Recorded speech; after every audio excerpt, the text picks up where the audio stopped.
Chapter 12 of Hebrews, starting in verse 1.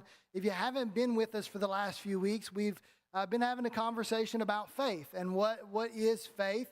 It's a vitally important conversation because Hebrews 11 says, and without faith, it's impossible to please God. And so we have to talk about it and understand it and live in it. And the principle of what we've talked about over the last 4 weeks, just said in different words, is that faith is not just believing in God. That faith is also like trusting God, living in daily actions with God. And so we're going to continue that conversation in chapter 12, verse 1.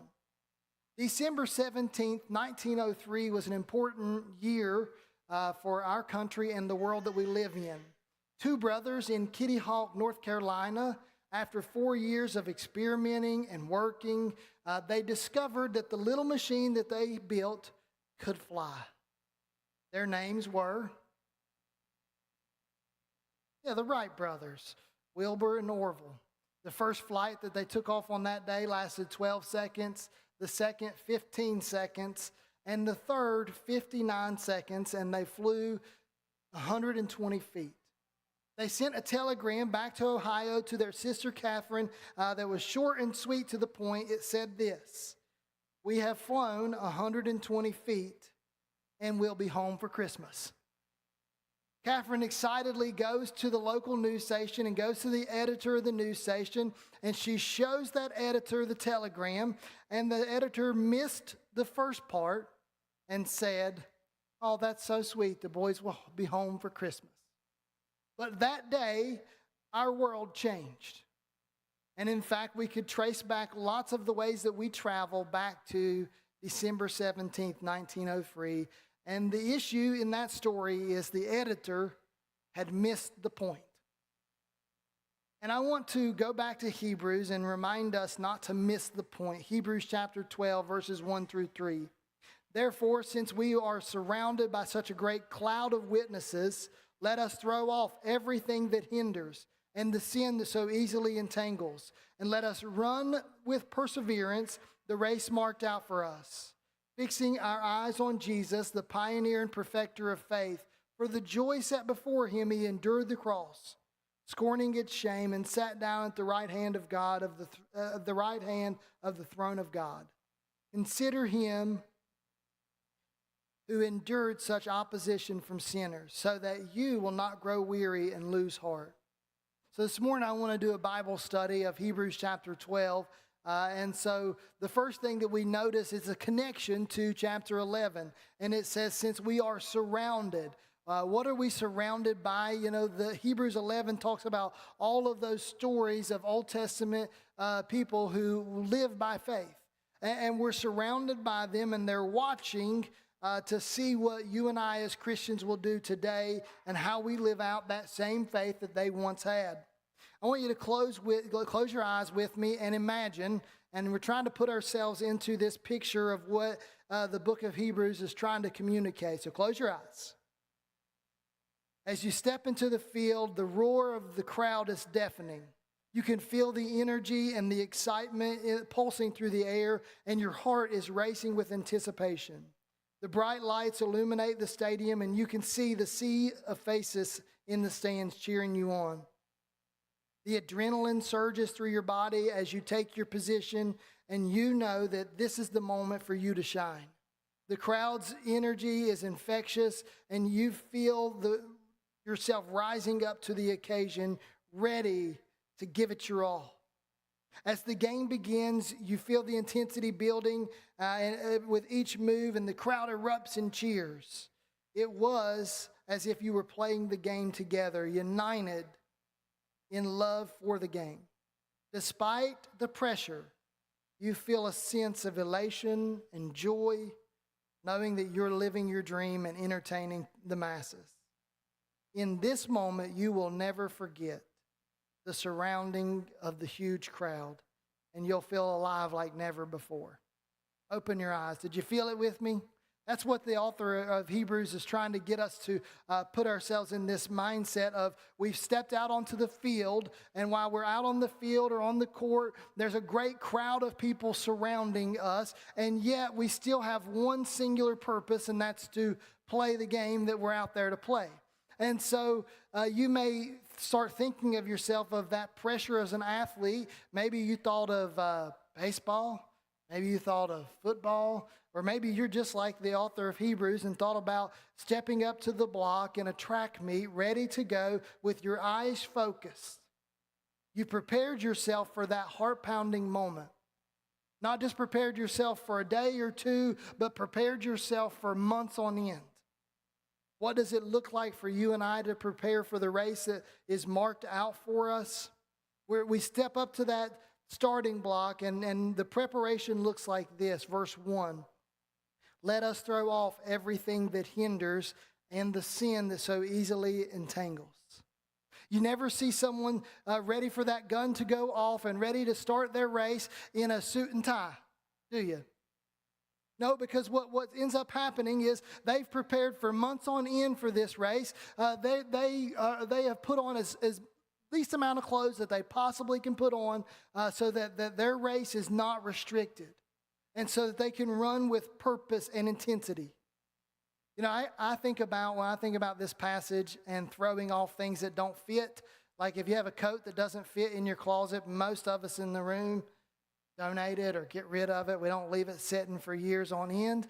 I think about some things that happened at camp.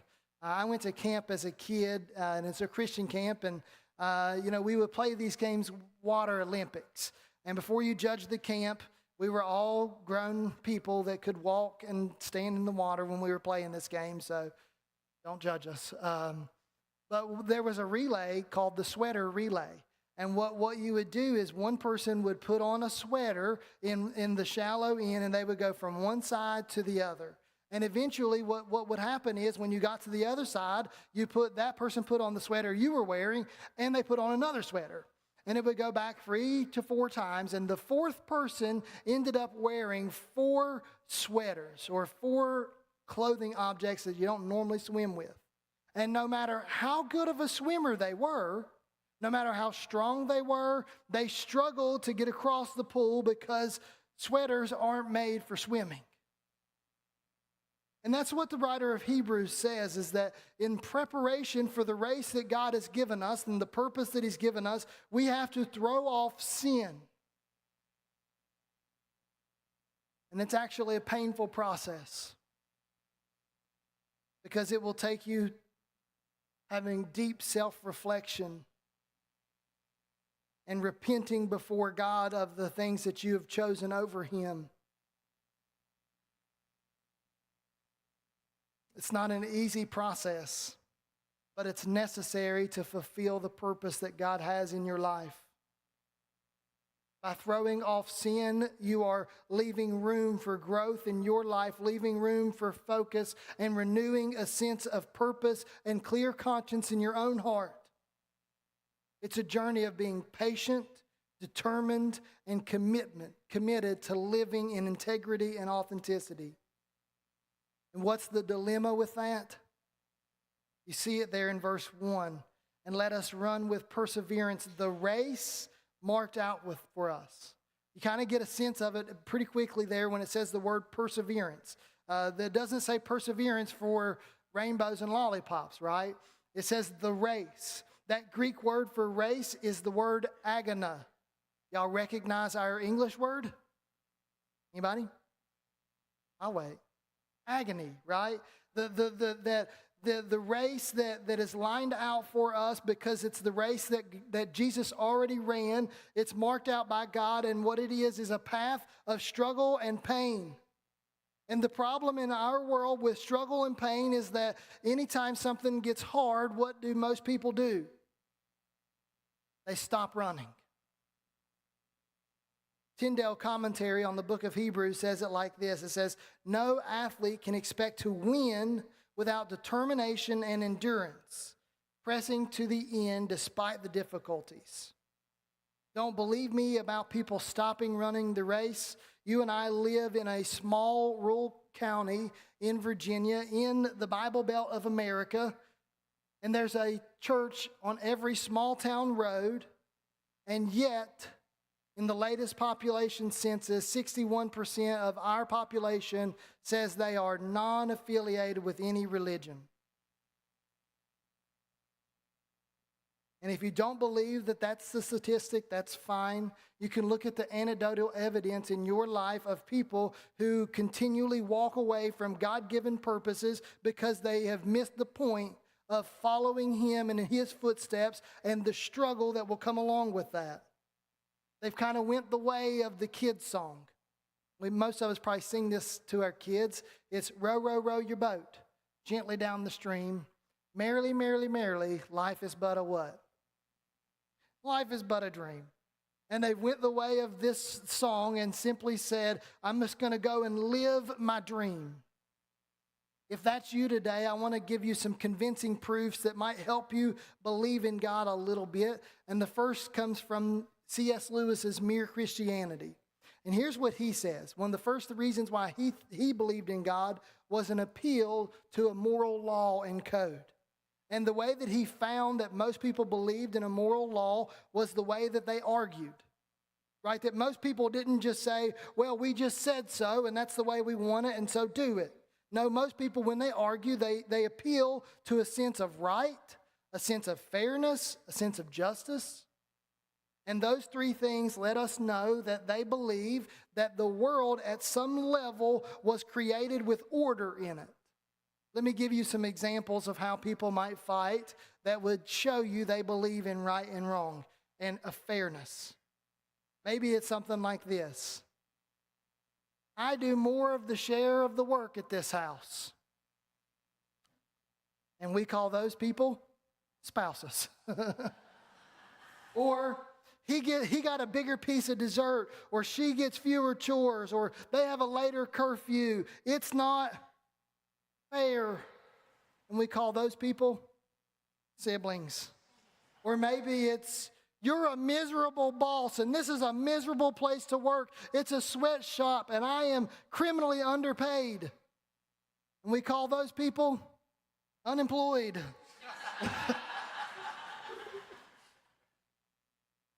Maybe it's like the story of an umpire. The umpire, a few months before softball season, gets pulled over. And as he gets pulled over for speeding, the officer comes to his window and he tries to explain to him how this isn't my normal behavior, and here's why I'm speeding at this point. And the officer says to him, he says, tell it to the judge. A few months later, after the ticket, the first game of softball comes up, and the officer is the first one to bat. And in this awkward moment, the officer sheepishly says to the umpire, well, how did that ticket work out? And the umpire says, you better swing at everything. Justice, morality, accountability, all of those words, when we argue, when they come out, show that most people believe that the world was created with some type of order by God and created that right exists, fairness exists, and so does justice. Verse 2 of Hebrews chapter 12. After we've prepared for the game and it's already marked out for us, here's what the goal and objective while you're in the game. It says, fixing our eyes on Jesus, the pioneer and perfecter of our faith, for the joy set before him, he endured the cross, scorning its shame, and sat down at the right hand of the throne of God. Do you notice the destination for Jesus? The destination is to sit in a place of authority at the right hand of his Father, and yet he has to persevere and endure to get there. So you and I, as we start this race of faith and running it, our main objective is to fix our eyes on who? On Jesus, who is the beginning and the end of faith. And you get the idea when you hear that word, fixing your eyes, is that you can't just be looking at everything else around you in the game, right? That you have to look at a central point that reminds you where you're going, because when you take your eyes off of that central point of where you're going, you start thinking about what are the other racers doing, or you start thinking about, oh, my body is hurting, and you lose your focus of what you were supposed to be like and supposed to do. It says he's the pioneer and perfecter of our faith. These words are some of the greatest reasons that I believe in God, is because Jesus believed in God. Right? Jesus is the only man that's actually worth trusting that's ever lived. In fact, he's lived the most effective life in history. There's no source, no book, no guru, no leader, no religious leader who is more trustworthy than a man named Jesus. George MacDonald says it like this. He says, I can only say I hope, but that man said I know. And because he said I know there is a God, I also choose to focus and walk on that same path of believing in God. Verse 2, look back at it. It says, for the joy set before him, he endured the cross, scorning its shame, and sat down at the right hand of God. What was the cross? The Roman Empire that Jesus lived in was known for their brutality and unforgiving approach to law and order. One of the most severe punishments that they could hand down to a person is crucifixion. It was a slow and painful form of execution that involved nailing a person to a piece of wood and watching them die as they asphyxiate, dehydrate, or die of shock. Crucifixion was a way to determine crime and rebellion in their empire, and said that anyone who has a serious offense like treason or murder or insurrection, this is their path. It was a powerful reminder of the consequences of anyone who would defy the Roman government and strike fear in the hearts of their followers. In fact, look at Deuteronomy chapter 21. That's in the Old Testament, one of the first few books of the Bible. This lets you know what Jesus' people even thought. That's what the Romans did, and this is what Jesus' people thought about that same thing. Verse 22, it says, if someone guilty of a capital offense is put to death and their body is exposed on a pole, you must not leave their body hanging on the pole overnight. Be sure to bury it the same day, because anyone who is hung on a pole is under God's curse. And you must not desecrate the land the Lord your God is giving you as an inheritance.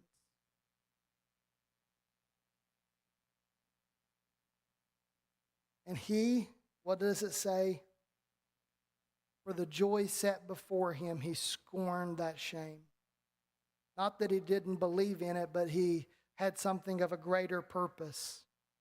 In fact, when I first read this passage, that word joy is the most outstanding word in this whole entire passage.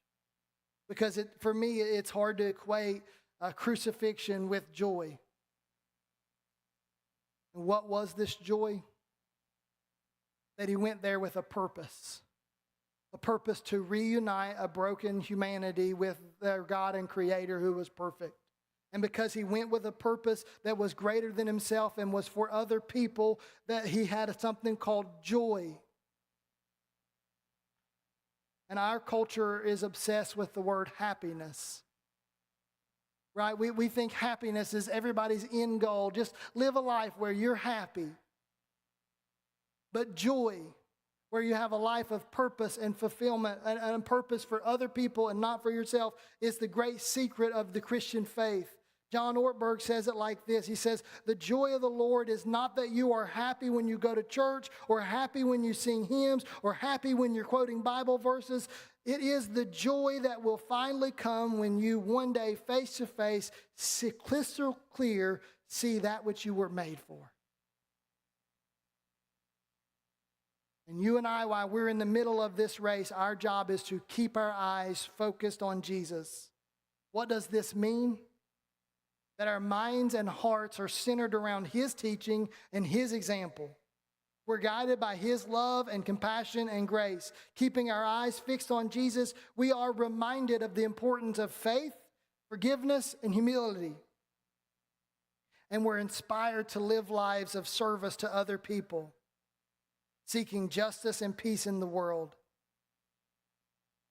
And most importantly, we're reminded of our purpose in life.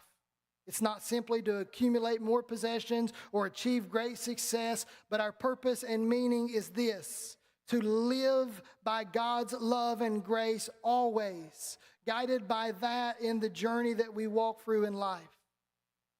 Verse 3, consider him who endured such opposition from sinners, so that you will not grow weary. It's like the writer of Hebrews knew Justin's playbook. Probably knew most of people in this room your playbook. Because what we end up saying is by sure determination that I can keep my eyes focused on Jesus, but then there'll be this moment in which determination isn't enough. It's not enough just to say I'm determined, I'm going to keep my eyes on Jesus, but also when I will grow weary. I'll start feeling my lungs when I'm running because they hurt, or my legs because they're throbbing. And he says, when that moment happens, you do this. You consider. If you've ever found yourself in that moment of weariness and loss of heart, consider. It means start doing the math. Add it up and see which path you want to take. Let me help you do the math together. Y'all ready to do a little bit of math? Who's excited? Great, me too. You've never heard anyone in our world say this word: I used to be addicted to alcohol, but now the law of natural selection has set me free. Anybody? Or I used to be greedy and the Big Bang Theory has made me generous. Anybody? Or I used to be afraid and random chance has made me brave. Go ahead, do the math. Consider. Because this year in this church, I have heard someone say with their mouth, I used to be addicted to alcohol and Jesus changed my life and set me free. Amen? Or I've heard people say, I used to be greedy and Jesus gave me a purpose in my own life and I became generous. Go ahead, do the math when you're weary and choose which path you'll walk. I want to go back to Hebrews chapter 12 as we close for the sermon and read it with you one more time, starting in verse 1. Therefore, since we are surrounded by such a great cloud of witnesses, let us throw off everything that hinders and the sin that so easily entangles.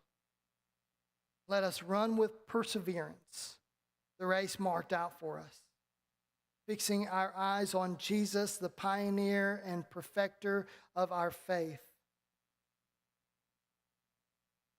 For the joy set before him, he endured the cross, scorning its shame, and sat down at the right hand of the throne of God. Consider him who endured such opposition from sinners, so that you will not grow weary and lose heart. Let's pray. God our Father, we thank you for